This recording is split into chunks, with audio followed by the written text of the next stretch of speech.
pemirsa dan seluruh keluarga Indonesia, selamat berjumpa dalam program Komunikasi Keluarga melalui televisi Komunikasi Uni Indonesia Kawasan Barat dan juga melalui siaran HCBN. Dan keluarga Indonesia, saya Ayura, saat ini senang berjumpa dengan Anda sekalian.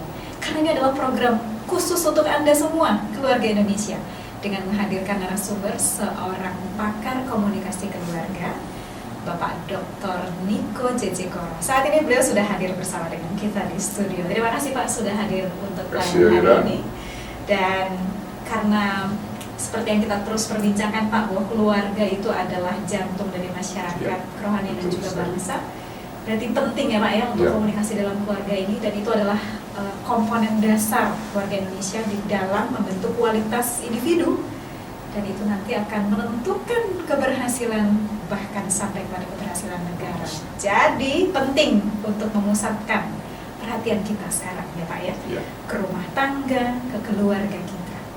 Dan saat ini Pak Niko sudah siap dengan topik bahasan yang segar untuk kita semua keluarga Indonesia ya Pak ya. Betul. Walaupun demikian, ini bisa menjadi suatu kesegaran yang perlu dicermati ya dalam tanda kurung, karena topik bahasannya adalah masalah kekerasan dalam rumah tangga. Kita sering kenal juga dengan KDRT ya Pak ya. Betul. Jadi ini segar-segar sedap atau segar-segar bagaimana Pak Niko? Pasti Bapak punya alasan untuk mengangkat topik KDRT ini. Ya, terutama saya mengangkat atau suka mengangkat masalah ini karena pertama-tama masalah ini menjadi topik di media massa berkali-kali, berulang kali. Betul. Kayaknya satu minggu itu pasti ada saja ya Pak. Berbagai pelosok tanah air selalu muncul masalah KDRT ini di dalam keluarga, tentu dalam keluarga. Nah, inilah menjadi masalah yang saya kira harus mendapatkan perhatian. Dari beberapa data yang masuk, saya boleh lihat di sini bahwa 44% dari pernikahan dini di Indonesia terlibat di dalam KDRT. Itu persentasenya cukup tinggi ya? Cukup tinggi, 44% cukup tinggi. Ya. Nah, istilah lain juga digunakan dalam masalah ini adalah disebut dengan KGB. KGB yang Rusia itu? Ya, bukan, tapi masalah kepanjangan dari kekerasan berbasis gender. Oh, kekerasan berbasis gender. Jadi KGB, ya, di samping KDRT yang saya kira sama lah, hanya dari sisi berbeda gitu ya. Dan jumlah perempuan yang mengalami kekerasan berbasis gender ini masih tinggi. Bahkan jumlah kasus yang didata masih merupakan fenomena gunung es. Maksudnya yang kelihatan itu hanya sedikit. Sebab biasanya kalau dalam masalah KDRT ini banyak keluarga tidak mau melaporkan, menyimpan rahasia itu di dalam keluarga, menutupi. Jadi seolah-olah dari luar, oh keluarga kita oke-oke saja. Padahal di dalamnya bisa macam-macam itu dari antara lain kekerasan di dalam rumah tangga. Nah, itulah sebabnya dikatakan bersifat fenomena gunung es yang hanya kelihatan yang sedikit, tapi sebenarnya di dalam itu jauh lebih besar daripada yang kelihatan. Oke. Jadi memang ini sesuatu yang memang perlu kita cermati ya. Betul sekali. Di dalam keluarga, kita bermulai dalam keluarga. Nah, mungkin Bapak bisa membantu keluarga Indonesia untuk lebih memiliki pemahaman yang luas tentang kekerasan dalam rumah tangga, karena sebagian besar akan membayangkan mungkin pukulan atau tindakan-tindakan fisik. Saya bisa mengerti. Ya, apa saja mungkin yang apakah hanya itu atau bagaimana? Memang pada umumnya yang disebut dengan atau diangkat menjadi KDRT adalah karena kekerasan fisik. Ya. Tetapi bisa juga kekerasan mental. Oh, jadi mental juga. Iya, misalnya contoh saja sang suami atau bisa juga sang istri mengatakan atau mengumpat suami dengan kata-kata keras, atau sebaliknya suami mengumpat istri dengan kata-kata keras. Dengan sini itu merupakan suatu saya kira kekerasan dari sisi mental gitu. Oke, jadi bahkan ucapan verbal itu juga termasuk ya dalam kekerasan ya. Coba saja kita bayangkan Anda masuk rumah tangga, masuk di rumah, lalu suami tidak mengatakan hai, apa kabar, atau diam aja, itu kan sudah merupakan suatu oh jadi sikap juga termasuk ya Pak ya? Oh, sikap yang tidak memperdulikan, melecehkan, melecehkan. seperti itu. Jadi bukan saja KDRT dalam arti kata kekerasan fisik, tetapi juga kekerasan mental. Walaupun yang paling menonjol biasanya menyebutkan persoalan pada fisik, karena akibatnya besar. Kalau istilah pembunuhan karakter, bagaimana itu Pak? Pembunuhan karakter bisa juga seperti itu. Itu seringkali terjadi di dalam keluarga, di mana misalnya saja istri yang seolah-olah ingin mendominasi keluarga, lalu ini kemudian suami merasakan tersisih gitu loh. Lalu kemudian dia mengadakan perlawanan dengan cara yang mematahkan mental gitu loh. Menggunakan kata-kata kasar atau apa, itu sudah merupakan suatu hal yang termasuk di dalam karakter. Pembunuhan karakter. Itu juga bisa berlaku kepada anak-anak ya Pak? Atau anggota keluarga lain. Makanya sebenarnya kata-kata keras di dalam keluarga itu seharusnya kita hindarkan di dalam membangun dasar-dasar di dalam rumah tangga. Kalau sebaiknya jangan sampai menggunakan kata-kata keras. Saya mau garis bawahi kata-kata keras, artinya mungkin volumenya atau memang kata-kata itu sendiri kasar? Kasar, kata-kata itu sendiri kasar. Dan banyak sekali dari budaya kita yang seolah-olah, waduh saya pernah mendengar satu keluarga yang begitu masuk itu sudah mulai dengan makian gitu. Tapi mereka menganggap itu hal yang biasa gitu. Yang biasa saling memaki ya. Ini saya pikir bukan seperti itu yang sebenarnya kalau sebagai keluarga, apalagi kalau kita berbicara sebagai keluarga Kristen, bukan itu yang diajarkan kita di dalam hidup berkeluarga gitu. Apalagi kalau kita menganggap ini sebagai suatu komunikasi di dalam keluarga. Baik. Jadi keluarga Indonesia, saya sangat berharap bahwa kita tidak melakukan komunikasi makian di dalam rumah tangga kita ya, karena itu adalah bagian dari KDRT. Dan tentu tadi Pak Niko sudah membawa kita mengarahkan bahwa sebagai keluarga Kristen ada hal yang harus kita ikuti dalam komunikasi keluarga. Mungkin Bapak bisa lanjutkan apa yang bisa dibagikan. Iya, saya kira mungkin salah satu hal yang paling sering kita dengar adalah bagaimana kita saling mengasihi di dalam keluarga.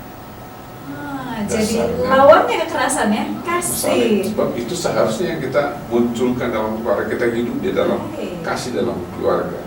Mungkin barangkali sebagai titik mula kita berdiskusi, sebenarnya tolong bacakan ayat 1 Korintus 13 ayat 3 sampai dengan 4.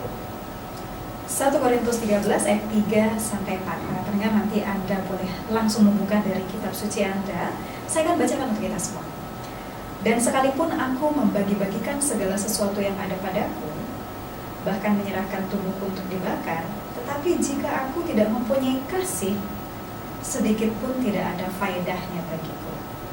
Ayat 4. Kasih itu sabar, kasih itu murah hati, ia tidak cemburu, ia tidak memegahkan diri dan tidak sombong. Iya, kita bisa melihat variabel daripada kasih itu tergambar jelas di dalam ungkapan dari Rasul Paulus di sini. Ada, kalau kita baca ayat 4 tadi, kasih itu apa? Sabar, kasih itu murah hati, kasih itu ia tidak cemburu, tidak memegahkan diri dan tidak sombong. Ini pokoknya variabel kasih itu, kalau saya namakan variabel itu tentu ada ukurannya, bisa rendah, bisa tinggi gitu, atau bisa sedikit, bisa banyak, kira-kira begitu kalau saya sebutkan. Variabel kan seperti itu gitu ya. Nah, tentu kalau saya katakan kalau variabel kasihnya itu sangat rendah itu berarti itu yang mesti diwaspadai, bahwa sementara ada dalam kecenderungan mengalami atau melakukan KDRT ya Pak ya. Ya. Kalau variabel kasihnya rendah atau bahkan tidak ada sama sekali tergantikan dengan kekerasan.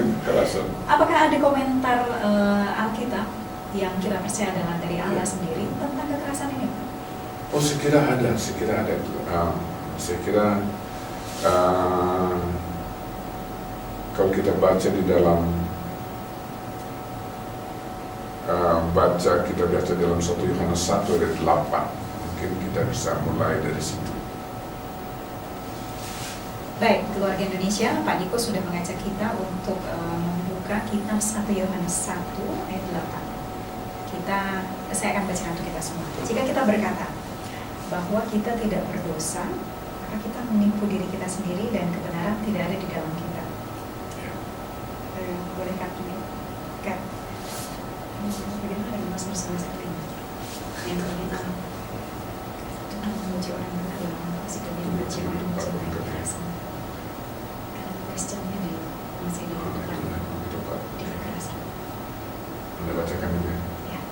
Mungkin saya ulang dengan bagaimana komentar Alkitab tentang kekerasan. Lanjut.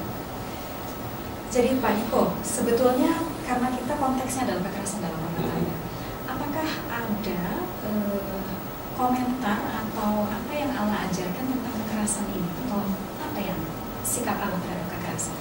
Sekira kita akan banyak sekali mendapatkan di dalam kitab Mazmur dan juga kitab Amsal, tapi mungkin kitab Mazmur kita bisa mulai melihat ayat-ayat yang tepat untuk itu. Oh baik, jadi kita membukanya di Mazmur Ya, Pak ya? Mazmur kita bisa lihat seperti mungkin salah satu ayat yang bisa dibacakan.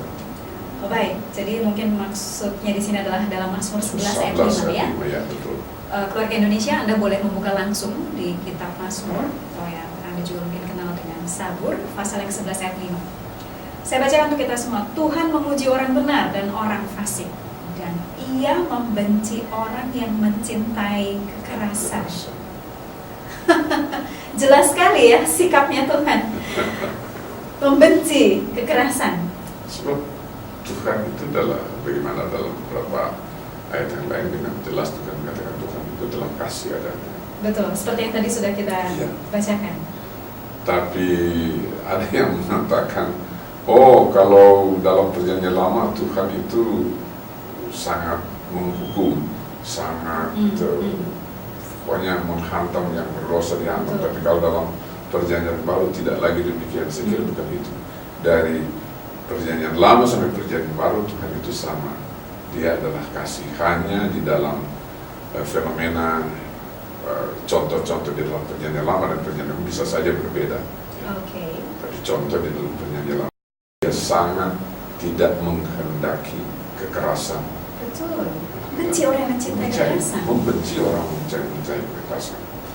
Jadi walaupun itu adalah kekerasan yang levelnya rumah tangga, itu bertentangan dengan Tuhan ya Pak ya? Betul. Dengan sikapnya yang kasih. Oke, kita bisa lanjutkan Pak Niko dan juga keluarga Indonesia. Ini konteksnya adalah dalam rumah tangga, kekerasan dalam rumah tangga. Nah, karena tadi Bapak sudah menyampaikan seperti ini bahwa di dalam keluarga Kristen seharusnya bukan kekerasan yang terjadi, sudah ada dasarnya yaitu di 1 Korintus ya, kasih.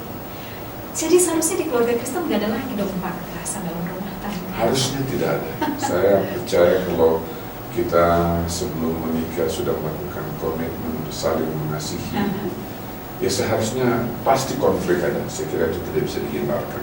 Jadi kalau konflik pasti ada. Pasti ada, tetapi tidak seharusnya konflik itu harus dijabarkan dengan kekerasan. Bisa saja saling argumentasi di dalam satu masalah. Saya kira itu hal biasa. Saya pun sudah 46 tahun berkeluarga, ya masih saja ada argumentasi di dalam keluarga, itu pasti selalu harus ada. Barangkali itu mungkin merupakan suatu bunga rampai di dalam begitu ya, dalam perjalanan keluarga. Oke, tetapi memang tidak terlepas ya dari konflik seperti yang tadi Bapak katakan, hanya jangan menghadapinya dengan cara kekerasan. Dan tadi keluarga Indonesia kita sudah diingatkan di bagian awal, kekerasan bukan hanya perlakuan fisik, cara kita melakukan percakapan ya secara verbal, dan itu terkait dengan komunikasi dalam keluarga, dan juga adalah mental ya, dengan psikologi, bahkan cara kita, sikap kita ya, kalau kita seperti merendahkan, nggak diorangin, nah seharusnya itu tidak ada di rumah tangga. Seharusnya tidak ada. Kita ambil saja hal yang sederhana, coba saja ayo dari dalam rumah tangga. Mungkin hal yang very simple, hal yang sederhana. Kalau kita bangun pagi, apakah kita saling menyapa selamat pagi gitu loh. Itu sederhana gitu. Sama pasangan, sama anak-anak gitu ya. Selamat pagi, apa kita kita pernah memabukkan atau tidak? Bagaimana kalau sapaan selamat pagi seperti ini? Bangun! Dengan teriakan. Teriakan, belum apa-apa dia. Jadi pagi-paginya dimulai dengan kekerasan ya. Jadi kami berharap bahwa itu tidak terjadi dalam rumah tangga atau keluarga kita ya, keluarga Indonesia. Ini menarik sekali bahasannya. Namun Pak Niko, kita akan ajak lebih dahulu para pendengar untuk ulangi. Kita akan ajak lebih dahulu keluarga Indonesia untuk menerima berkat dari lagu pujian yang berikut ini. Selamat menikmati berkat.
Kembali dalam program komunikasi keluarga, dan kami sangat berharap Anda menerima berkat melalui pujian yang tadi baru saja hadir di ruang Anda sekalian. Dan kita akan lanjutkan bahasan kita yang cukup menarik, bahkan sudah mulai kelihatan makin tajam ini ya Pak Niko. Jadi seharusnya di keluarga-keluarga Kristen tidak lagi terjadi KDRT. Ya. Namun karena itu adalah memang satu komunitas yang sangat intim, pasti tidak terlepas dari namanya rawan konflik ya Pak ya. Ada kiat atau apa yang Bapak bisa bagikan untuk keluarga Indonesia? Bagaimana supaya kita terhindar dari KDRT? Oke, saya kira yang pertama kali kita harus biasakan menggunakan bahasa-bahasa yang tidak harus melukai sesama kita di dalam keluarga, baik melukai sang suami atau sang istri, tapi juga melukai anak-anak kita. Kita harus. Contohnya bagaimana tuh Pak? Praktisnya? Praktisnya, kita seperti saya katakan tadi, contohkan tadi, kita mulai dengan bangun pagi ucapkan selamat pagi. Jadi salam ya? Saling menyapa. Kalau kayaknya sesederhana itu, tetapi dari pengamatan saya itu keluarga Kristen jarang yang melakukan seperti itu. Betul Pak. Jadi keluarga Indonesia kita perlu merubah sesuatu dengan segera sekarang ya, supaya pada pagi hari memang sebetulnya itu adalah sapaan-sapaan yang menyemangati ya Pak. Ya, sapaan itu merupakan salah satu elemen komunikasi yang sangat penting, bukan? Itu bahkan begitu kita bangun pagi, kita sudah mulai start dengan berkomunikasi. Ya betul. Bahkan mungkin berinteraksi. Bayangkan aja kalau Anda bangun pagi-pagi, istri nongol jalan begitu, suami nongol jalan begini, tidak mengatakan hai selamat pagi atau apa, saling menyapa, itu sangat penting saya kira. Itu sangat penting. Itu salah satu itu, saling menyapa, dan itu harus kita biasakan. Kalau kita tidak biasakan, sampai kapanpun tidak akan terjadi. Begitu Pak ya? Walaupun mungkin kehendak hati barangkali sudah mau, tapi karena tidak biasa. Tidak disampaikan. Menarik sekali ini. Saya juga pernah dengar bahwa kita perlu menggunakan kata-kata seperti tolong, ya, terima kasih. Apakah itu juga boleh kita lakukan Pak? Ya, saya kira itu sangat penting. Kalau kita menyuruh, kita sangat sederhana, kita menyuruh di rumah tangga saya itu, saya selalu kalau misalnya menyuruh para pembantu tidak pernah cepat, begitu ya Pak? Ada saya keluarga terus terang aja, saya lihat teman-teman saya itu dia berteriak kepada pembantu, namanya ini bawa air, mana air, taruh di depan saya gitu, jadi bawa taruh di depan meja. Tapi jarang yang kita meminta dengan tolong dong ambilin air buat saya, atau tolong dong buat minuman ini dan itu gitu. Demikian pula terhadap istri atau suami. Kita memohon pertolongan kan bisa dengan mengungkapkan, tapi biasanya yang terjadi ambilin airnya. Apa yang diperlukan? Jadi instruksi. Memerintah. It's not meminta tolong. Itu salah satu hal yang harus kita ubah. Betul sekali. Dengan ungkapan yang bersifat kasih, saya kira segala sesuatu dengan sendirinya interaksi pun akan terjadi seperti itu. Betul. Ya. Bahwa kadang-kadang juga ada dua kondisi Pak. Jadi keluarga Indonesia mungkin Anda pernah menyaksikan atau ya mungkin kita melakukan. Kalau di kantor atau tempat kerja kita bisa sopan atau santun kepada rekan kerja, kepada atasan, tetapi di rumah kita tidak memperlakukan pasangan atau anak-anak dengan cara yang sama. Jadi itu sebetulnya adalah sesuatu yang merusak kualitas keluarga juga ya Pak ya? Kita justru mulai dengan aplikasi saling mengasihi justru di dalam keluarga. Betul. Sebab kalau di dalam keluarga kita tidak mengaplikasikan untuk saling mengasihi, pasti di luar rumah tangga pun mungkin lebih jelek dari itu gitu. Kalau di dalam keluarga aja tidak bisa diterapkan. Dan seharusnya sebaliknya, kalau kita di dalam keluarga sudah mau menerapkan hal itu, dengan sendirinya perilaku kita untuk keluar pun tidak akan susah untuk melakukan hal seperti itu. Jadi sebenarnya cara menyapa kita di dalam keluarga, baik kepada pembantu, baik kepada siapa saja, kita harus latih sedemikian rupa sehingga kita tidak pernah menggunakan kata-kata yang kasar atau menggunakan kata-kata yang tidak sepantasnya. Dari situ kita bina komunikasi dalam keluarga, dan dengan sini kita bisa menghindari hal-hal yang lain, terutama bisa menghindari penggunaan kekerasan di dalam rumah tangga. Sebab kekerasan dimulai dari proses verbal, fisik itu itu sudah bentuk sekian Sekian. ya, tahapan kesekian. Sekian. Jadi keluarga Indonesia ini seperti kalau Anda pernah dengar bahwa pencegahan itu jauh lebih baik dan lebih daripada pengobatan. Ini tadi yang perlu kita coba renungkan dan langsung kita praktikkan dalam keluarga kita masing-masing. Bahwa cara kita berkomunikasi itu dipenuhi dengan kasih ya, sapaan pada pagi hari, kemudian sertakan kata-kata terima kasih, sertakan kata-kata tolong, dan itu akan melatih kita membuat rumah tangga kita tuh jadi lebih harmonis ya Pak ya. Dan sudah pasti terhindar dari KDRT. Oke Pak Niko, ada pertanyaan berikut. Nah, bagaimana kalau misalnya dengan tadi kita sudah singgung misalnya bahasa tubuh atau sikap. Kadang-kadang saya dengar kalimatnya itu manis Pak, misalnya ya kepada pasangan itu, sayang tolong ambilkan ini, tapi bahasa tubuhnya tidak seperti itu. Kata-katanya sudah bagus Pak, sayang ya tolong ambilkan ini, tapi volumenya keras sekali. Jadi mungkin suami ada di luar sana, istri ada di dalam sini, tapi dia katakan itu, sayang tolong ambilkan ini. Jadi bagaimana tuh? Ada contoh yang lain, seringkali mereka menggunakan kata asing. Jadi kalau tidak memanggil suami, tidak memanggil suami atau apa, memanggil sayang, sayang, atau pakai bahasa Inggris honey gitu. Tapi cara memanggilnya bukan gitu, honey. Jadi berteriak tetap ya. Tetap. Jadi bahasa tubuhnya aja sudah bukan honey, sudah bukan yang manis, bukan, tetapi bahasa tubuh aja sudah berbeda gitu. Jadi saya pikir bahasa tubuh, bahasa verbal, cara berkomunikasi kita harus atur sedikit sehingga tidak harus membuat lawan komunikasi kita atau yang menerima komunikasi kita sebagai komunikator itu, jadi receiver itu, penerima komunikasi itu tidak harus bereaksi negatif. Kita usahakan untuk tidak bereaksi negatif, makanya cara menyampaikan pun harus positif. Jadi harus seirama ya, seirama kalimatnya, cara menyampaikannya atau bahasa tubuh seperti itu ya Pak ya. Nah, ini hal yang penting ini keluarga Indonesia.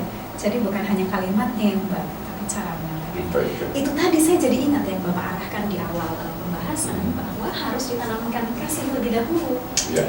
Karena bila itu yang menggerakkan, maka semuanya bisa seirama. Tapi kalau hanya kepura-puraan, ya itu tadi, kalimatnya bagus, tetapi cara penyampaiannya kasar. Coba ayo baca tolong ya. 1 Yohanes 4 ayat 8. Mungkin ayat ini sederhana tetapi memberikan gambaran seperti itu. Baik. Keluarga Indonesia, Anda boleh membuka langsung di kitab 1 Yohanes 4 ayat 8. Saya akan bacakan untuk kita semua. Barang siapa tidak mengasihi, ia tidak mengenal Allah, sebab Allah adalah kasih. Jelas bukan? Barang siapa tidak mengasihi, ia tidak mengenal Allah. Jadi kalau kita mempunyai hubungan baik dengan Tuhan, saya selalu mengilustrasikan segitiga sama sisi. Jadi hubungan kita dengan Tuhan dan hubungan kita dengan sesama manusia itu selalu merupakan suatu sisi yang sama. Kalau kita mempunyai hubungan yang dekat dengan Tuhan, tapi kita tidak mempunyai hubungan yang dekat dengan sesama manusia kita, apalagi di dalam keluarga, bagaimana kita bisa mengungkapkan kasih itu dengan baik? Jadi itu harus seirama. Seirama, karena segitiga sama sisi, jadi sisi tidak ada yang lebih baik. Jadi itulah keluarga Indonesia yang perlu kita perhatikan. Apabila tidak mengasihi, berarti tidak mengenal Allah. Jadi ayo kita lihat lagi keluarga kita masing-masing, seberapa jauh kasih itu sudah tertanam atau dipraktekkan di dalam keluarga. Nah Pak Niko, mungkin untuk menutup perjumpaan kita para keluarga Indonesia, Bapak mungkin boleh sampaikan kesimpulan untuk diskusi kita kali ini.